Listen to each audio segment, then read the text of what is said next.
Welcome. This is the podcast series dedicated to living a revenue culture. For those who've been with us for a while, you know that a revenue culture is when you've maximized your profit after optimizing your people in a low friction revenue context. And if you've been with us for a long time, you know this year we're doing things a little different. Josh and I are doing these together, and that gets us the senior generation and the up and coming generations so that we get a chance to kind of learn the best from both and hopefully increase the communication between all of those generations. And the other thing that's new today is in the background, we're building a revenue community.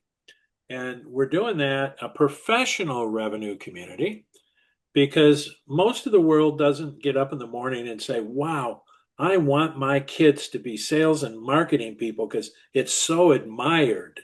And we believe that there's thousands, hundreds of thousands of people who have great principles and ethics and skills, and they work off science, and they should grow into a profession just like legal or accounting or medical. So that's going on in the background, so you'll hear some of that in the interviews. Today, and if you've been with us for a long time, you may have met Mikey before. He's been on the podcast probably 3 years ago or so. And we got him back today, partially because he's going to be part of the new revenue community. So it gives you an idea of the quality of the people in that professional community. And, you're going to see Mikey's probably the best read person who will be on this podcast this year. I think I read a lot, and every time I get around Mikey, I realize how many books and articles and research studies I've missed. So I want to introduce Mikey Maynard, and he's been a dear friend for about 20, 25 years, a long time. And so with that, welcome, Mikey. Well, what an honor to join you and Josh and the community. Thanks for the invite and the opportunity. So, well, we're thrilled to have you. So, Josh, why don't you kick us off with some things we'd love to have Mikey bring us up to date on. Of course. Again, Mikey, thank you for being here. For people hearing your name for the first time, who are you, what do you do, and how did you end up doing it? Yeah, so roughly 30 years in the computer reseller channel. So back when the personal computer was coming into its own and leaking into corporate offices everywhere, I was one of the spearheads of that. Bounced around the country and around the world and ended up in Tempe, Arizona with a little company called Insight Enterprises, which today is a Fortune 500, $7 billion corporation. And I think back in the day, I was employee number 265 there. Wow. And then So having been there, done that with everything that I had wanted to accomplish in the direct seller channel, from being an individual contributor to being a manager, then a leader, then a senior executive leader, I decided to make a pivot, and I got the approval of the board of directors of Insight Enterprises, stock ticker NSIT, so your listeners can find them, to move into a different kind of selling. We opened a captive leasing company. So instead of selling customers computers, hardware, software, and peripherals, we sold them the money to pay for that and had to be an early innovator in that space at a time when, for example, mortgage companies were trying to figure out how could we take a couple's application for a home mortgage and quickly electronically shop it out to different banks to get the best offer, lendingtree.com. You probably remember them. Well, we did the same for small equipment leasing because different banks have different appetites to fund or finance your business, and even the same bank that can change over time. So we built a tech infrastructure that in real time could track that, and I'm proud to say that the gentlemen that I hired back in the day today are in the act of retiring at the end of their career.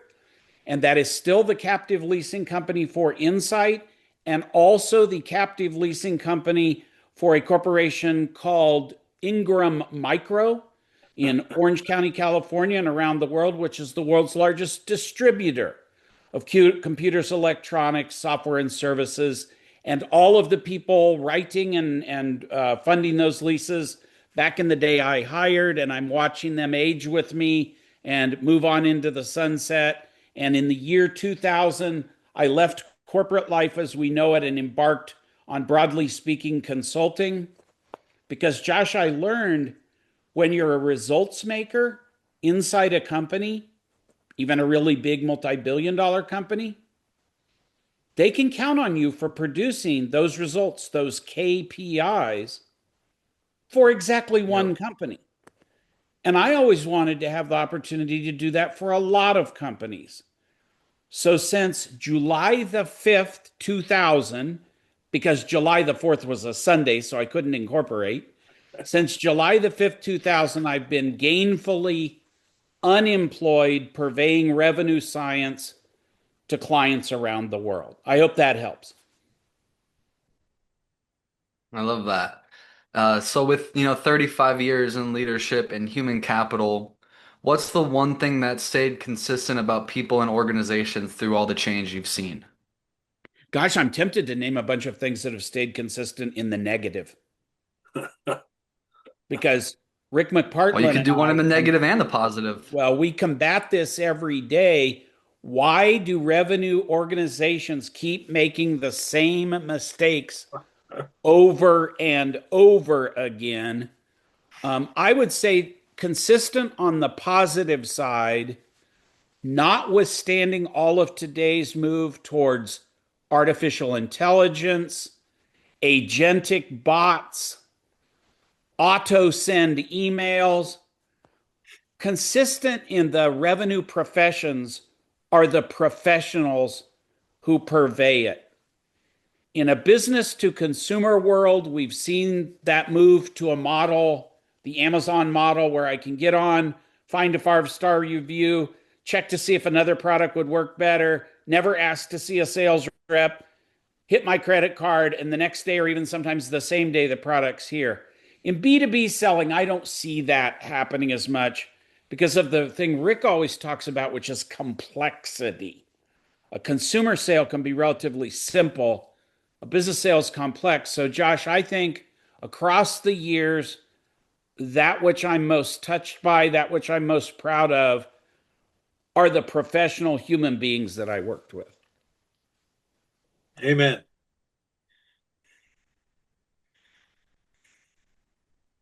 And Mike, you use the word or the phrase selfless leadership, and that's very powerful.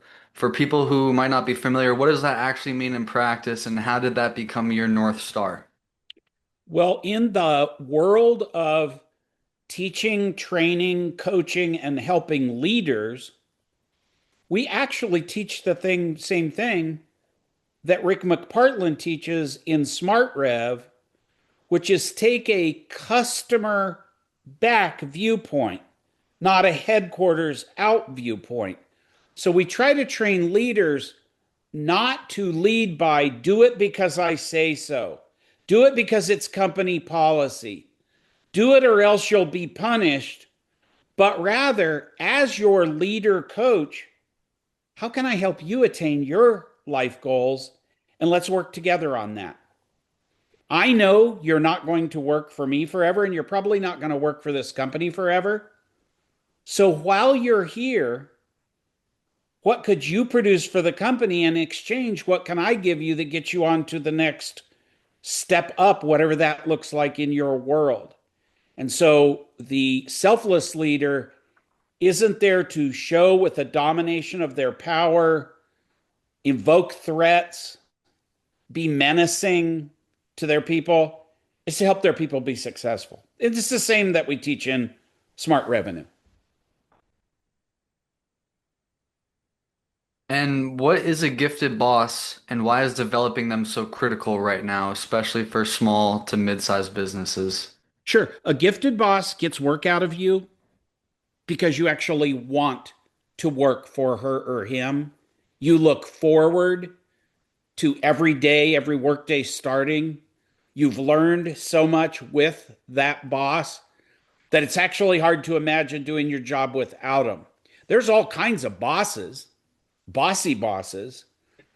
I started warning the business community as far back as 2005 that we were going to get to a place where there aren't enough seasoned, that would be people with my lovely color blonde hair, bosses, and we would need to promote millennial and Gen Zs quickly into frontline leadership positions. And that's exactly what happened. But the problem was we didn't train them with any people skills. So I literally know people my age who are consummate professionals at what they do that are hating life because they're reporting to a 23-year-old who doesn't know anything. So she or he just invokes positional power and gets very menacing and threatening all the time and says, do it because I said so. And nobody's happy in that. So the selfless part is let's all help each other. Let's give each other a leg up and see how we can help each other be successful. Kind of piggybacking off that last part with, the older generation working under the newer ones, you're a recognized expert on millennial workers and the aging workforce, two very different groups. Oh How yeah. do business owners bridge that gap and actually get the best out of both? Huh. Well, it hasn't happened yet. I appreciate your optimism. I'm a lot more cynical than that. So, two studies came out last summer that basically show frontline managers in corporations around the world are no longer seeking late millennial and Gen Z workers for business to business roles. We have created an educational system worldwide where instead of teaching basic block and tackling science, technology, engineering, math, and business skills, that now young workers hit the workplace and, for example, they don't know how to construct a business memo. They're unaware of how to command presence in a room and run a meeting.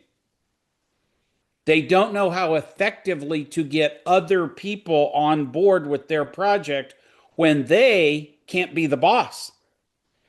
And our educational institutions have done such an abysmally poor job of skilling up future workers with business skills that now the marketplace is moving back to early millennials, Gen Xers, and baby boomers.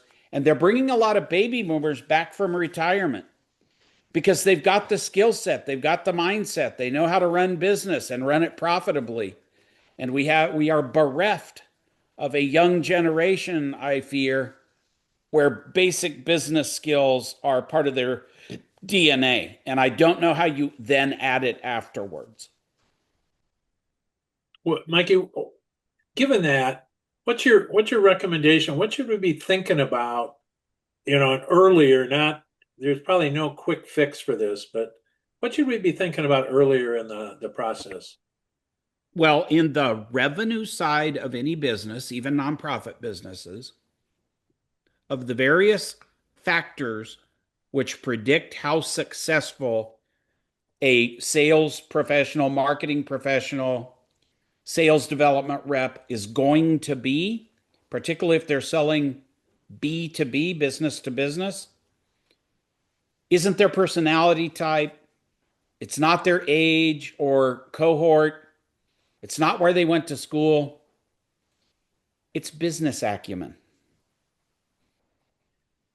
So we get into very complex product sets in AI, B2B SaaS, cybersecurity, where the sales, broadly speaking, sales representative is supposed to be having a conversation with a prospective customer, but all they've been trained to do is talk about the product and how it works, not what it does for the customer's business. And in the smart rev methodology, we cure that. We have dedicated loops to make sure we cure that.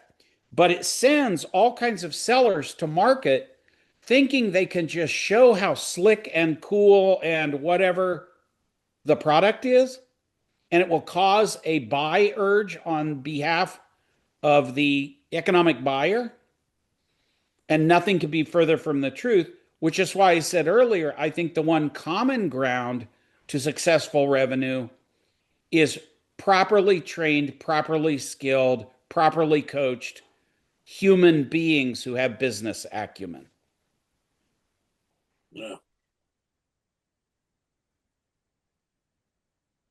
And Mikey, you've studied human performance factors for decades. What are the biggest mistakes business owners make with their people that silently kill revenue? Not in any way paying attention to any of the factors which would predict whether that person is tipped towards a trajectory of eventual success. Freddie, welcome to your first day. You're a fill in the blank job name. Here's going to be your frontline supervisor. Restrooms are over there. Hope everything works out. Goodbye. That's training and onboarding today. My stepson lives with us. He's a grown cybersecurity expert. And during COVID, he applied for a job with Apple at a large Apple facility located not very far from our home. So it would have been very handy for transportation. And his onboarding, just get your brain around this. Apple, one of the most sophisticated corporations in the world, his onboarding to be a lead in their cybersecurity team was to sit and watch, not interact with, watch 150 hours of training videos. During the days and days that took, his boss never called him to check in. HR never pinged him to see if he was doing all right. IT never said, hey, I see you kind of stalled on lesson 6. Is there any way we could help? Do you have a technical problem? And ultimately, before he set foot on the Apple campus, they termed him for not progressing through the training review fast enough of 150 mindless hours. It's not even something you can interact with. Like, now here's a proficiency test. We're going to ask you some questions. No, it was just watch training video after training video. That's the mistake we make. We think we don't devote any effort to the growth and development of our people at all levels, but particularly new hires. My friend Lori Wieters, her PhD work involved not revenue officers, is in the healthcare space, but it still applies. And the grandest conclusion she got out of getting her PhD is when a new hire at any corporation decides they're going to quit, it's within the first 6 hours of the first day. It may take them 3 months to collect a few paychecks, but they saw the BS going on the first day and went, this violates my values. I'm not going to stay. Josh, you can't get a more colossal mistake than for us to disregard our people.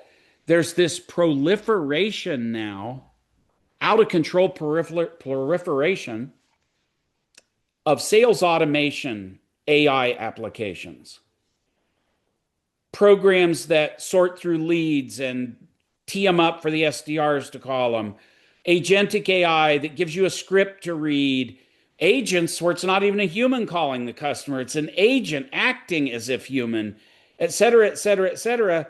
And lazy sales leaders think that's a substitution for onboarding, training, and coaching, and it never will be.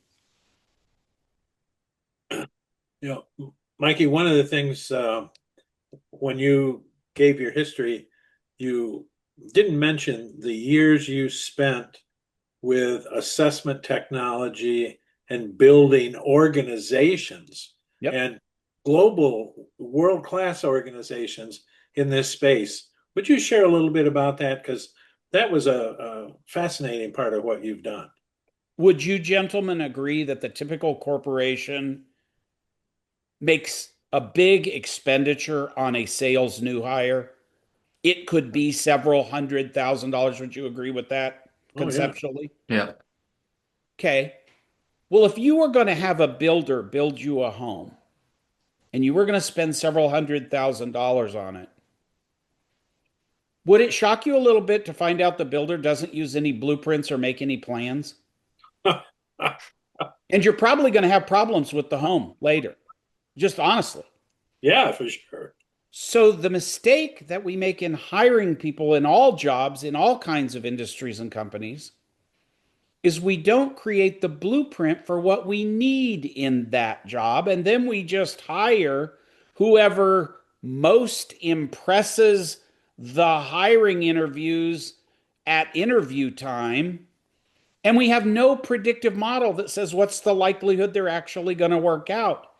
And now Rick McPartlin's ideas kick in. Now we're going to have a very high cost of chaos because most workers hired that way don't fit the blueprint. And the chaos of trying to shoehorn them in, shave the rough edges off, cram them back in, and make them work is going to make the net selling much less profitable for those new hires. The Society for Talking Human of, Resource Management, who's been studying this sort of thing for 85 years, says if you don't use some kind of a methodology to create a blueprint and measure prospective hires against that blueprint, what do you think they've found over 85 years is the failure rate by most companies, because most companies don't do this. If we just hire whoever we're going to hire, what percentage of those work out at the end of a year or two and what don't? What would you think? I, having managed some of those people, if 25% of them worked out, I'd be thrilled. It's actually about 50-50, but that's still very devastating. So if you're going into any business endeavor where you're making a cash or capital investment and it has a 50% failure rate, it means that over 1 to 2 years, you're going to replace that entire department. Yeah. And they will have pissed off customers and burned leads and irritated other departments in the company. So, Josh, we can't be hiring people without building the blueprints. The technical term is job benchmarking. We create a benchmark for anything. It could be an SDR. It could be a surgical assistant. It could be a night guardhouse gate attendant. There are certain things who make people successful in those jobs, and they're not the same for every job. So we first have to go in and create the benchmarks. This is people science that marches right along in lockstep with revenue science. And then, believe it or not, there are ways to measure people and see how close they fit that benchmark. And we don't even have to draw very much blood. And Mikey, why don't people do that? I know what I think, but why don't people do the benchmark and then do a real onboarding, not 150 hours of mind-numbing video? Oh gosh, you're gonna hate how cynical I am. I'm so trying to play nice here, not be so cynical. It's because under the last 20 years of private equity investing, venture capital, special purpose acquisitions, and private capital, there is a relentless messaging which comes down from the board and investors to the C-suite that says, you've got a number to hit it right now. I don't want to hear any of your complaining. Here's more cash. Go hire more people. If the ones you hired don't work out, get them out of there quickly and get me some more that do work. There's no appetite to pause and slow down in order to speed up and do it right. There are internal blockages. If it's a closely held family company, their assets are all tied up in the business. Spending a few $1,000s to test people, they don't have an appetite for that.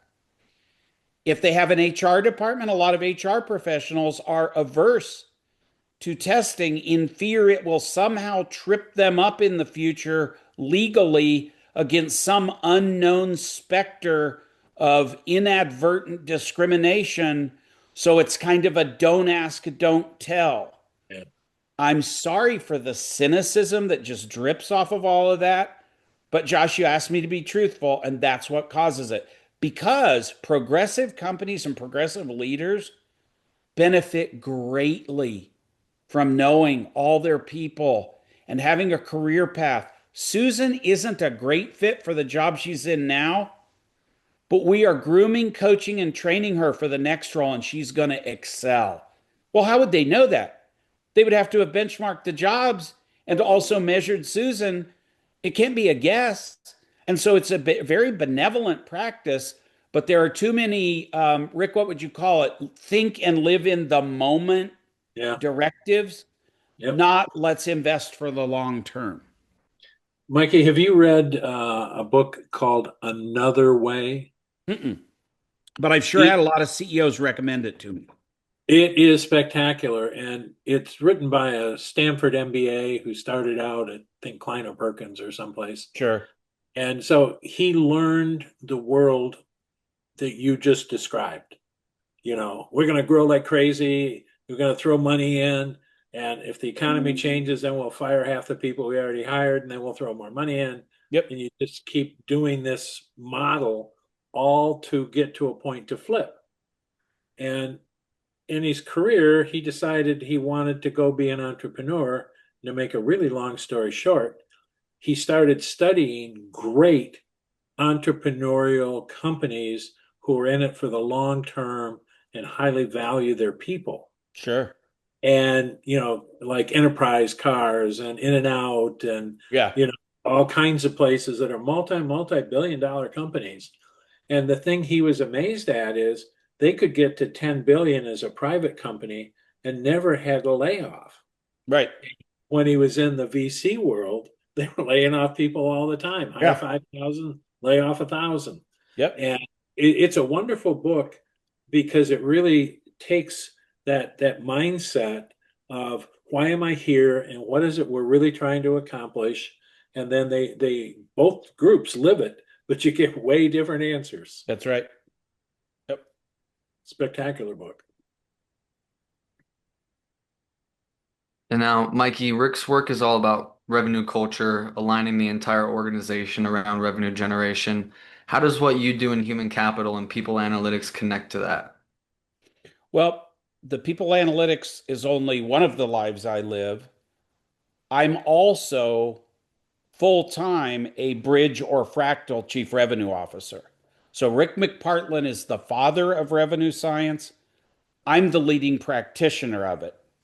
And every single hour of every single day, I have reps to supervise and budget to figure out and customer issues and all the things that we get into with revenue. I own the relationship with our agency of record on the marketing side. I arrange for the supervision and training of sales development representatives. So I am certainly not just a human capital practitioner. I have to make the rubber meet the road and actually make top line revenue, gross profit, and net operating income for companies.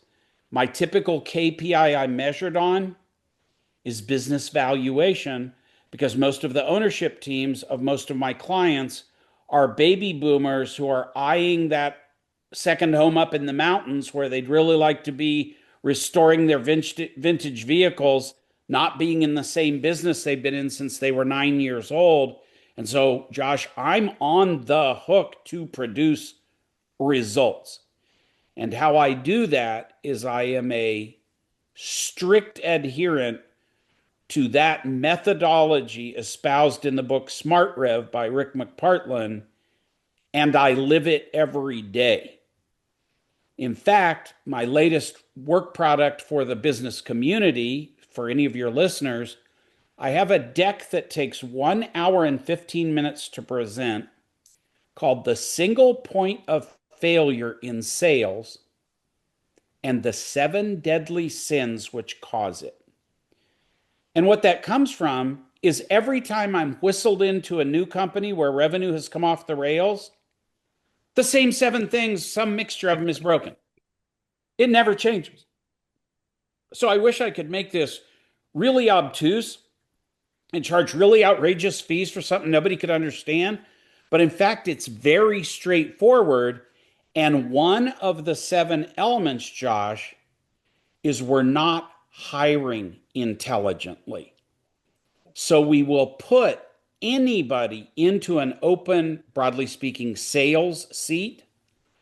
And the single cause, the root cause of sales failure is ending up with a sales organization which has a huge lump of employees, revenue producing employees, that are just under or way below their target sales expectation. And only about 8% of the reps in any company actually are producing most of the revenue. There's another 10% at the bottom that are so new they can't be successful yet.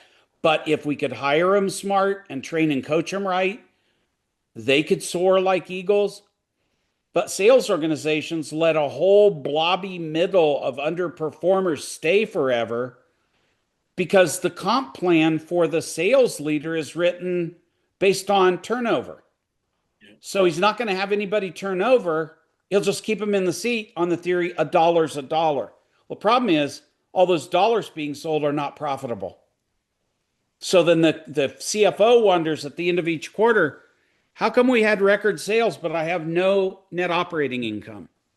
It's because we're paying salaries, benefits, car allowances, travel for salespeople that aren't hitting their number.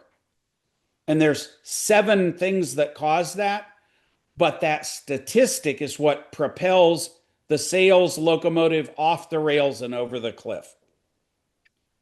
Mikey, one thing I'd love to have you share with our audience, because I don't know anybody who's as knowledgeable about this as you are, and tell people about the biz dev role and the function and how it relates to, compares to the sales function and the marketing functions. Sure. There's probably a myriad of comparisons, so I'll do it in my least boring way, my least bloated way. Marketing professionals, sales development representatives, sales professionals, and customer service associates will go after any prospective deal they think they might be able to close.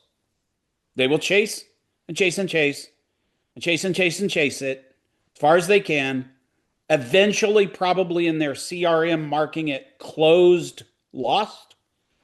And then a future sales chief will recycle all those and make new hires call them again, only to mark them closed, lost. Business development has an entirely different life cycle and purpose. Business development is the present activity to recruit future platinum quality customers. Not just any customer, not a dollar's a dollar, but whatever in your world makes a customer an ideal customer. It's not always spend. Sometimes they're a customer who's really, really good at giving you qualified leads. And they say, I already called these people. They're expecting you to call and they want to do business with you. That's a great customer. They don't have to be spendy to do that. Maybe this ideal customer makes it easy for you to do business with them. Hey, you guys advanced me a discount line on my invoice. That's not necessary. I'm not going to claim that discount. That wasn't part of our conversation. Let's make sure you guys have some margin over there. You've always taken care of us. Okay, so business development professionals will not just talk to any prospect, won't just return any phone call, won't respond to just any Slack, text, DM, email. Rather, we do research to find out, does this meet the profile of our truly most desirable customer set? And now our company and I, as the business development executive, are going to make an investment in that customer. Marketing and sales whipped up into a frenzy, Josh, by venture capital and private equity board members are on an insane get it done now, get it done now, get it done now mantra.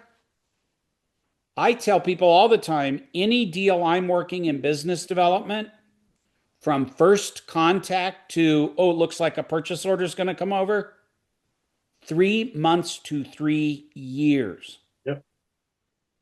Because what we're doing is getting their senior executive team comfortable with our senior executive team. We're understanding their business, which sometimes takes a lot of time inside their business to even understand it. How can we advocate that our software as a service platform is going to fix all their problems when we don't even know what problems we're trying to fix?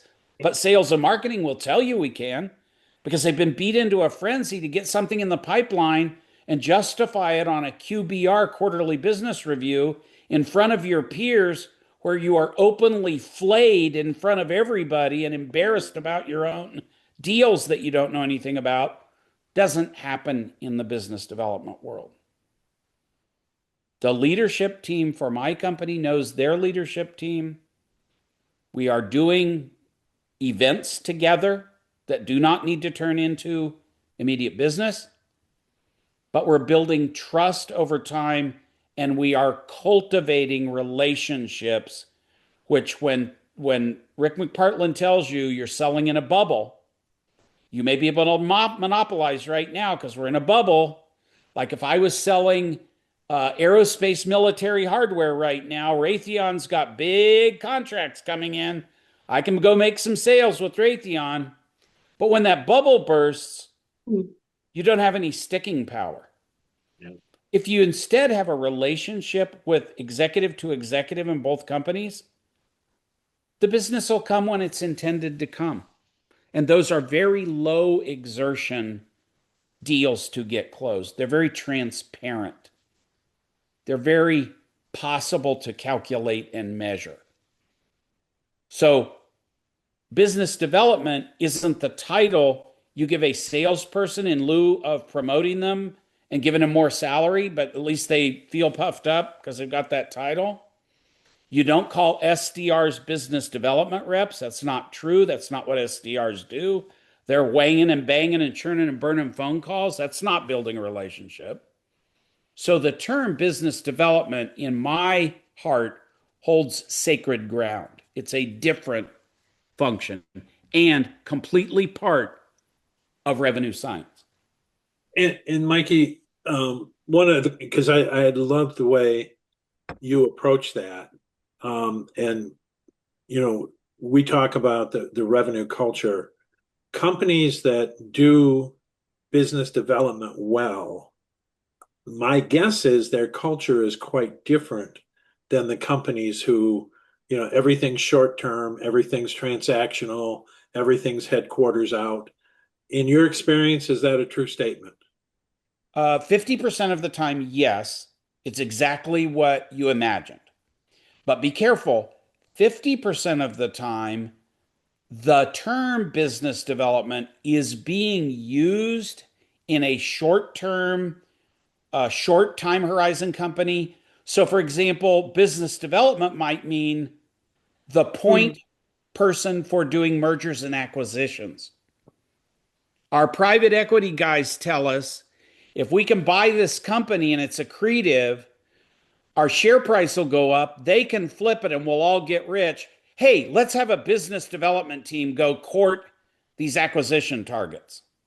So the term can be, and I have seen it be, to my purest way of thinking, misused. But that's okay. At least they're doing it, right? Yeah. At least it's a compliment. It's another club in the golf bag of how they produce revenue. I'm okay with it. Do I prefer the more ideal where everybody's on the page and supports the BD effort? Yes, because otherwise, I've seen this movie play 1,000 times. I'll get called in, Josh, because I am, a talent guy, and they'll say, Mikey, help us hire the right business development person. And so we'll go through the benchmarking and the assessing of the candidates and a proper structured interview that all companies should use and so forth. And we'll end up with the right person. And then a year will go by and I won't hear much from the client company. And I'll call them, I'll say, how's that business development thing working out? You launched that with great hopes. Oh, we fired her. I'm like, really? You fired her? Yeah, she never brought any business in. I'm like, I'm going to come see you guys. So I pop into the C-suite and hang out with the team. And the CFO goes, let me just show you one example, Mike. He disappears for a minute. He comes back. Here's a bar tab for $1,500 in champagne. We didn't get a single order out of this event. We can't have that. She's bleeding us dry. So I'm like, okay.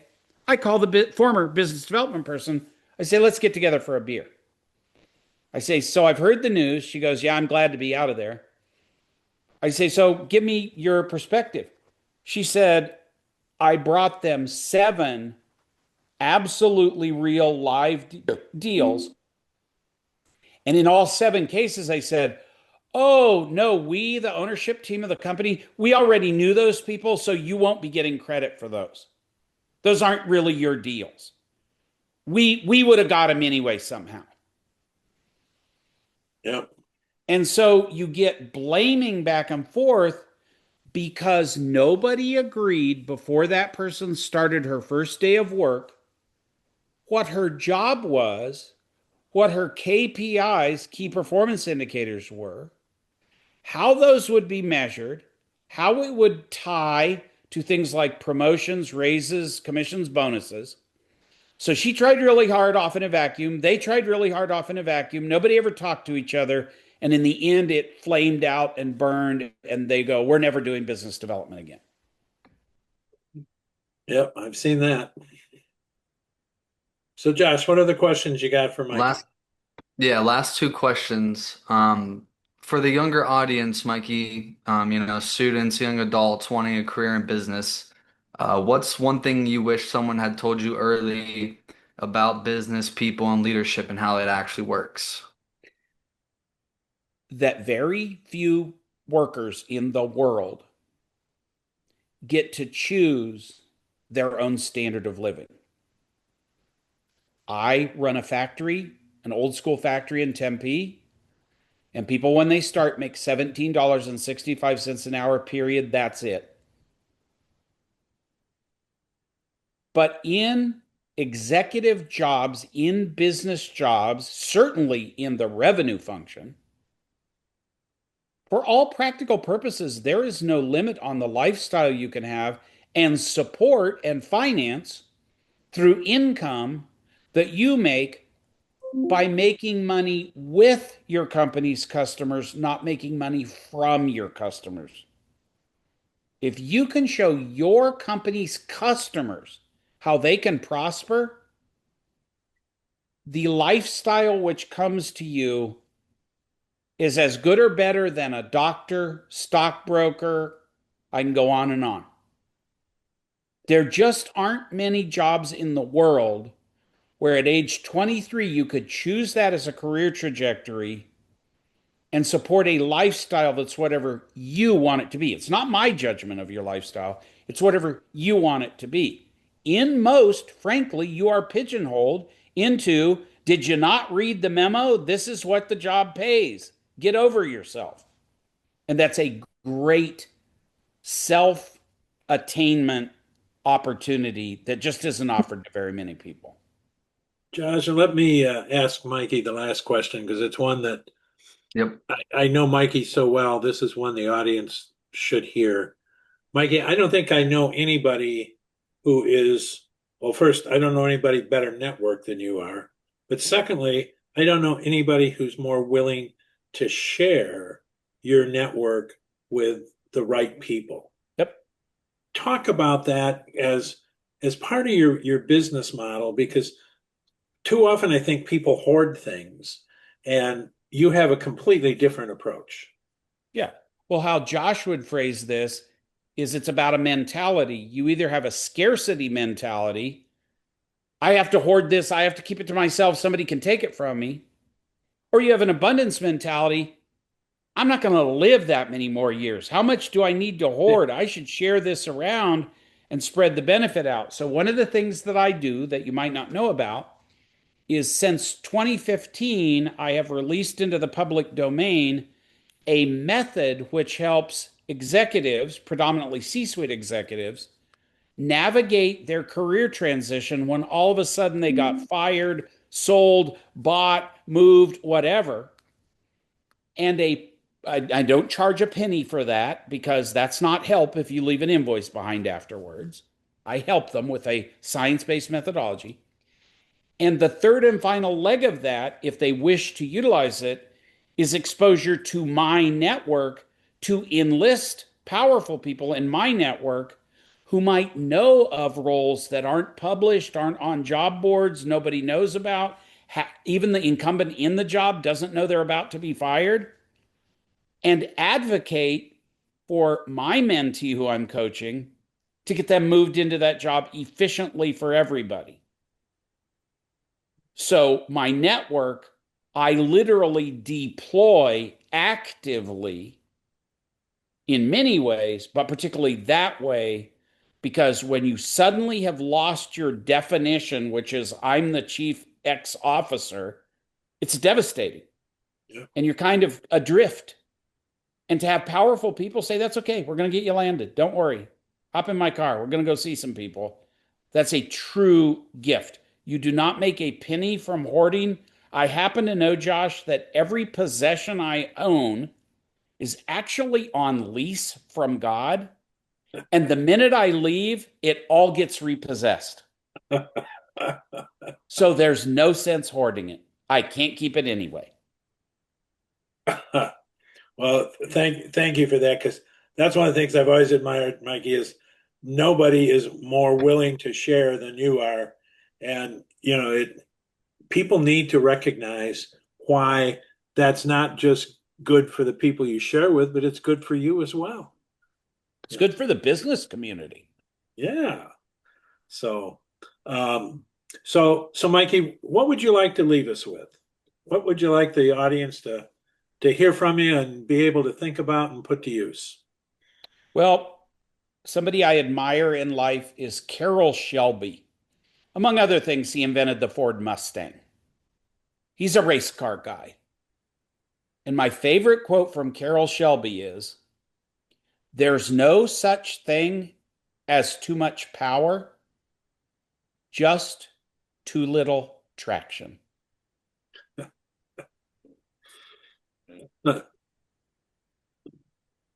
As a car guy who watched my friends mix the wrong engines with transmissions and tire friction, I appreciate that story. Oh, yeah. So, well, we want to thank you for being here today. Josh, anything you'd like to leave the audience with? Just, thank you everybody for joining us today and listening to all the, important wisdom Mikey had to share with us. And I'm just glad that Mikey was able to join us as well. And thank you for everything you had to say. And everybody, all Mikey's contact information is there on the screen, and it will be worth your time to reach out and just get in his network. If you got something valuable he'd like to know about it, and I guarantee you he's got some valuable things for you. So thank everybody for joining us. Mikey, thank you for being here, and we're probably going to have you back again in the future, so if you're willing. All right. Thank you to the whole community. Goodbye. Have a good one.